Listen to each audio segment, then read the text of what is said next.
একটা বিষয় যেহেতু স্যারের সাথে থাকেন, একটা বিষয় তো জানেন। আচ্ছা বিশেষ গণবিজ্ঞপ্তি দেওয়ার কি পরিকল্পনা আছে? গণবিজ্ঞপ্তি অবশ্যই দিবে সামনে। না বিশেষ গণবিজ্ঞপ্তি কারণ নীতিমালা আমাদের চেঞ্জ জানা হলে তো মতে আমাদের বিশেষ গণবিজ্ঞপ্তি দেওয়ার এরকম কোনো খবর জানি না আমরা। কেন এতগুলো আবার নতুন নিয়মে বলে পরীক্ষা হবে, আগের নিয়মগুলো বাদ হবে। যে নিয়মে পরীক্ষা হোক না কেন, আমাদের সনদের কি হবে? আমি বলি নতুন নিয়মে হোক আর যে নিয়মে পরীক্ষা হোক না কেন, আপনারা 18তম বয়সে তারা সুযোগ পাবে।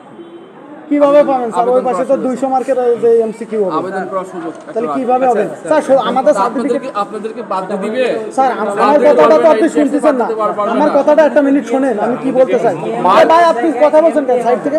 বলছি যে 17তমতে ভাইবার নাম্বারটা যুক্ত হয়েছে, মনে করেন একজন নাম্বার পেয়েছে 50, আচ্ছা আমি বলি পেয়েছে 15, তাহলে 65, আর আমরা পেয়েছি 52 53, তাহলে তো ভাইবার নাম্বার যোগ হয়নি। তাহলে আমি কিভাবে তার সাথে কম্পিটিশন করব? আমরা ভাইবার নাম্বার কখনো রেজাল্টে অ্যাড করি না। না করছেন, 17 আমরা করি না, আপনি বলতেছেন করছে। এটা কথা হলো, আমরা ভাইবার নাম্বার কখনো আসলে লিখিত পরীক্ষার যেটা আপনার সাবজেক্টের যেটা সেই নাম্বারের উপর বেস করে রেজাল্ট হয়। আচ্ছা 17তমতে তো অল্টারনেটিভ ছিল, 18তমতে তো কোনো অল্টারনেটিভ নেই, তাহলে আপনি কিভাবে অল্টারনেটিভ মানে কোশ্চেনে 10টা দিয়েছেন, 10টাই অ্যান্সার দিতে হবে, আর হচ্ছে 17তমতে হলো 20টা এটা দিয়েছেন। কোনো কথা না, এটাই কোনো কথা স্যার? স্যার এই যে এই তথ্যটা আমি এটা কার কাছে খবর পাবো? আমাদের কোনো নাম্বারও নাই, কার সাথে যোগাযোগ করার বুদ্ধি নেই। একটু নাম্বারটা আমাকে দেন একটু।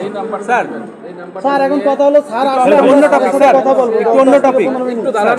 আচ্ছা কথাটা বলবো উনি। প্রথম ভাবে আমরা কথা বলবো, যদি 3টা পর্যন্ত হয় তা আমরা ওয়েট করতে রাখবো। একটু অন্য টপিক সিদ্ধান্ত হয়েছে একটু জানান। স্যার, এইভাবে বলবেন না। স্যার ওই ই সার্টিফিকেট নামের যে আবারও যে ভুল আসছে যাদের কোনো মানে টাইটেলে